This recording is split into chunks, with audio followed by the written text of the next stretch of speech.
आप सभी श्याम भक्तों को जय श्री श्याम। श्याम भक्तों कैसे हैं आप सभी? उम्मीद करते हैं अच्छे ही होंगे। श्याम भक्तों, पुत्रदा एकादशी आने वाली है। पुत्रदा एकादशी जो होती है वो पुत्रों के लिए होती है। पुत्रदा एकादशी क्यों मनाना चाहिए? पुत्रदा एकादशी का क्या महत्व है? पुत्रदा एकादशी के दिन आपको क्या खाना चाहिए?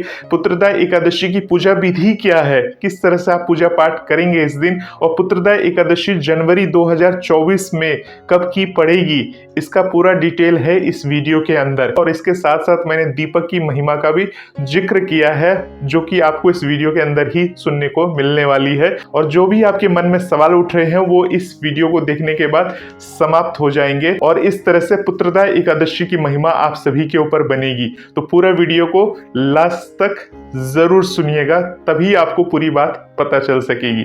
तो चलिए इस वीडियो को स्टार्ट करते हैं। भजन मंत्र शक्ति, एक प्रार्थना भगवान से।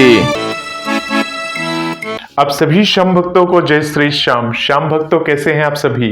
उम्मीद करते हैं अच्छे ही होंगे। श्याम भक्तों, साल 2024 की दूसरी एकादशी यानी कि पुत्रदा एकादशी। श्याम भक्तों, आप सभी को बता दें कि साल में 2 बार पुत्रदा एकादशी पड़ती है। पहली पौष माह में और दूसरी श्रावण मास में पड़ती है। दोनों ही संतान प्राप्ति के लिए काफी जरूरी एकादशी मानी जाती है। साल में ऐसी 24 एकादशी पड़ती है। हर एकादशी का अपना एक अलग महत्व होता है। पौष माह शुक्ल पक्ष की एकादशी को पुत्रदा एकादशी के नाम से हम जानते हैं। इसे बैकुंठ एकादशी के नाम से भी जाना जाता है। पौराणिक कथाओं के अनुसार यह व्रत संतान प्राप्ति एवं संतान की सेहत और सुरक्षा के लिए रखा जाता है। निसंतान दंपति इस दिन विधि विधान से पूजा अर्चना करें तो उन्हें संतान प्राप्ति की संभावनाएं बढ़ जाती हैं। श्याम भक्तों, पुराणों में पौष पुत्रदा एकादशी के महत्व का विस्तार पूर्वक वर्णन किया गया है। श्याम भक्तों, ऐसा माना जाता है कि इस एकादशी में व्रत रखने से व्यक्ति को सभी पापों से मुक्ति मिल जाती है। इसके साथ ही व्यक्ति की हर मनोकामना जल्द पूरी हो जाती है। जिन दंपतियों को संतान नहीं है उनके लिए ये व्रत रखना लाभकारी सिद्ध हो सकता है। इसके साथ ही इस दिन व्रत रखने के साथ श्री हरि की पूजा करने से मृत्यु के बाद मोक्ष की प्राप्ति भी होती है। हिंदू समाज में पुत्र पैदा करना अत्यंत महत्वपूर्ण है, क्योंकि वही बुढ़ापे में माता पिता की देखभाल करता है। इसके अलावा हिंदू रीति रिवाजों में एक पुत्र ही अपने पूर्वजों को श्राद्ध देने का हकदार है। इसलिए पौष पुत्रदा एकादशी का यह दिन दंपतियों को पुत्र संतान प्रदान करने के लिए समर्पित है। श्याम भक्तों, आप सभी को एक बार और याद दिला दूं, हिंदू वर्ष में कुल 24 एकादशियां होती हैं, जिनमें से प्रत्येक का एक विशिष्ट लक्ष्य होता है। लेकिन किसी दंपति को पुत्र प्राप्ति का आशीर्वाद देने की शक्ति केवल 2 पुत्रदा एकादशियों में मौजूद है, जिनमें से एक पौष पुत्रदा एकादशियों में से एक है। साथ ही इस पवित्र व्रत को करने से व्यक्ति के सभी पाप माफ हो जाते हैं और व्रतकर्ता सुखी और समृद्ध जीवन का आनंद उठाता है। पौष पुत्रदा एकादशी की महिमा का उल्लेख भविष्य पुराण में राजा युधिष्ठिर और भगवान श्री कृष्ण के बीच चर्चा के रूप में किया गया है। यह ज्ञात है कि पौष पुत्रदा एकादशी का पुण्य या 1000 अश्वमेध यज्ञ करने से भी अधिक है। श्याम भक्तों, पौष पुत्रदा एकादशी के दौरान अनुष्ठान पौष पुत्रदा एकादशी व्रत मुख्य रूप से उन महिलाओं द्वारा रखा जाता है जो पुत्र को जन्म देने की इच्छा रखती हैं। इस दिन पुत्र प्राप्ति के लिए भगवान विष्णु की भक्ति पूर्वक पूजा की जाती है।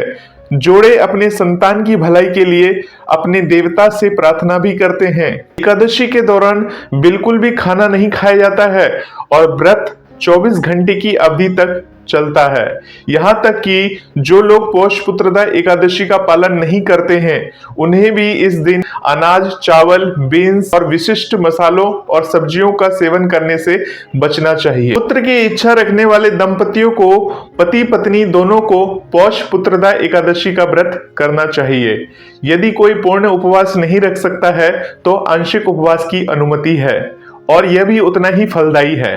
पौष पुत्रदा एकादशी के दिन दंपति को सोने से बचना चाहिए और भगवान विष्णु की भक्ति गीत गाकर जागरण करना चाहिए। विष्णु सहस्त्र नाम और अन्य वैदिक मंत्रों का पाठ भी करना शुभ माना जाता है।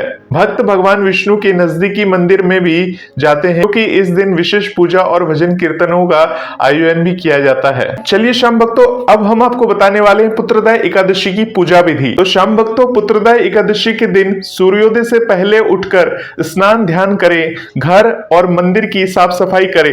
मंदिर के सामने एक चौकी पर लाल वस्त्र बिछाकर इस पर भगवान विष्णु की प्रतिमा या मूर्ति को स्थापित करें।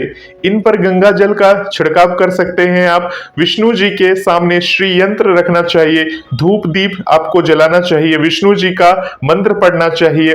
आप सभी को विष्णु जी का आह्वान करना चाहिए, उन्हें बुलाना चाहिए। ओम नमो नारायण नमः इस तरह से मंत्र पढ़ना चाहिए, या ओम नमो भगवते वासुदेवाय नमः। विष्णु जी का पहले गंगा जल और फिर पंचामृत से स्नान कराएं।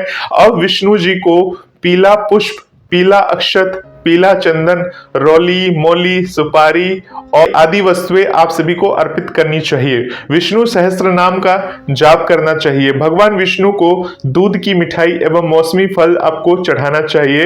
अंत में भगवान विष्णु जी की आप सभी को आरती भी उतारनी चाहिए। अब शाम की आरती करने के बाद, विष्णु भगवान की आरती करने के बाद जो प्रसाद है उस प्रसाद का आप सभी को वितरण कर देना चाहिए। तो साल 2024 में पुत्रदा एकादशी कब मनाई जाएगी, किस दिन मनाई जाएगी, इसकी पारण तिथि क्या है, वो मैं अब आगे आपको बताने वाला हूं। तो आप सभी शाम भक्तों को बता दें कि पौष माह के शुक्ल पक्ष की जो एकादशी तिथि शुरू होगी वो 20 जनवरी 2024 को रात 7:26 से शुरू हो जाएगी वो तिथि, और जो तिथि समाप्त होगी वो 21 जनवरी 2023 को रात 7:26 पर समाप्त हो जाएगी। यानी पुत्रदा एकादशी 21 जनवरी 2024 की ही मनाई जाएगी। हिंदू पंचांग के अनुसार पौष पुत्रदा एकादशी का व्रत का जो पारण होगा वो 22 जनवरी 2024 को सुबह 7:14 से लेकर सुबह 9:21 के अंदर आपको व्रत का पारण कर लेना है, और जो उस दिन द्वादशी तिथि समाप्त होगी वो 22 जनवरी 2024 को रात को 7:52 पर द्वादशी तिथि समाप्त हो जाएगी। शाम भक्तों, जो मैंने आपको व्रत का जो पारण का समय बताया के अंदर ही आप सभी को व्रत का पारण कर लेना है। शाम भक्तों, जैसे कि मैंने आप सभी को बताया था, जनवरी महीने में पहली एकादशी यानी सफला एकादशी के दिन आप सभी को बताया था हर एकादशी आपको तुलसी माता के समक्ष एक घी का दिया जलाना चाहिए। आप में से बहुत सारे ऐसे भक्त हैं जो हर दिन तुलसी माता के आगे घी का दिया जलाते हैं, परंतु अगर आप एक दिया जलाते हैं तो एक एकादशी का दिया अलग से, एकादशी का नाम का दिया आपको जलाना ही चाहिए एक्स्ट्रा करके। यानी कि अगर आप हर रोज जलाते हैं तो ये तो बहुत अच्छी बात है कि हर रोज आप तुलसी माता के समक्ष वो दिया जला रहे हैं घी का, परंतु क्या है, जब एकादशी तिथि आती है तो एकादशी तिथि के दिन आप जैसे एक दिया जो नॉर्मल आप हर रोज जला ही रहे वो तो आप जलाएंगे ही जलाएंगे, और उसके साथ साथ आप एक्स्ट्रा एक दिया एकादशी के नाम का एक अलग से दिया बनाकर तुलसी माता के समक्ष रख सकते हैं, उन्हें समर्पित करते हैं। क्योंकि तुलसी माता जो होती है माता लक्ष्मी का रूप है, तो उनके समक्ष आप वो दिया रखेंगे और उनसे अपनी मंगल कामना के लिए प्रार्थना करेंगे। जो आपकी आर्थिक स्थिति है, आप कर्ज में डूबे हैं,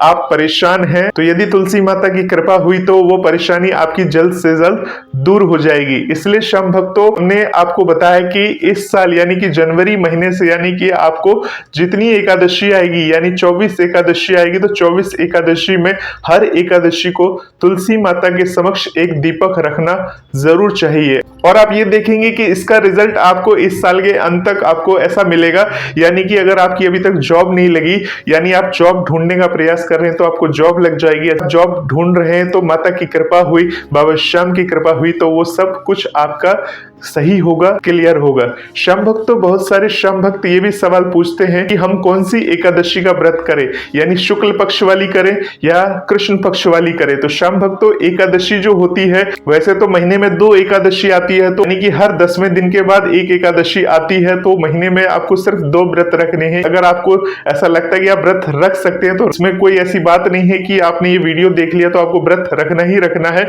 क्योंकि एकादशी जो है महीने में 2 बार आती है। और अगर आपको लग रहा है कि किस एकादशी की व्रत रखनी है, यानी शुक्ल पक्ष की रखनी है या कृष्ण कृष्ण पक्ष की रखनी है तो आप सभी को बता दें, बाबा श्याम को जो समर्पित है एकादशी वो शुक्ल पक्ष की एकादशी है। तो शुक्ल पक्ष की एकादशी का व्रत अगर आप बाबा श्याम के नाम का रखना चाहते हो, सिर्फ ऐसा लग रहा है कि एक ही एकादशी रखना है, तो जो शुक्ल पक्ष वाली एकादशी है वो व्रत आप कर सकते हैं। वैसे सभी एकादशी का व्रत अपने आप में अति उत्तम होता है। शास्त्र मत के अनुसार हर एक एकादशी का व्रत कर सकते हैं, परंतु जितनी शक्ति उतनी भक्ति। अगर आपको लग रहा है कि हम वो एकादशी का व्रत नहीं रख सकते हैं तो आप किसी एक एकादशी का व्रत रख सकते हैं। आप कृष्ण पक्ष का या शुक्ल पक्ष का, जैसा भी आपकी श्रद्धा हो, रख सकते हैं। और अगर आपके अंदर सामर्थ्य है तो दोनों ही एकादशी का व्रत करें तो अति उत्तम है, उससे अच्छा तो कुछ है ही नहीं। तो श्याम भक्तों, होपफुली आप सारी बात समझ गए होंगे। और एक चीज और बता दूं कि जरूरी नहीं है कि अगर आप ये व्रत करेंगे तभी आपकी सारी इच्छाएं पूरी होंगी। देखिए, एकादशी के व्रत के अपने नियम है,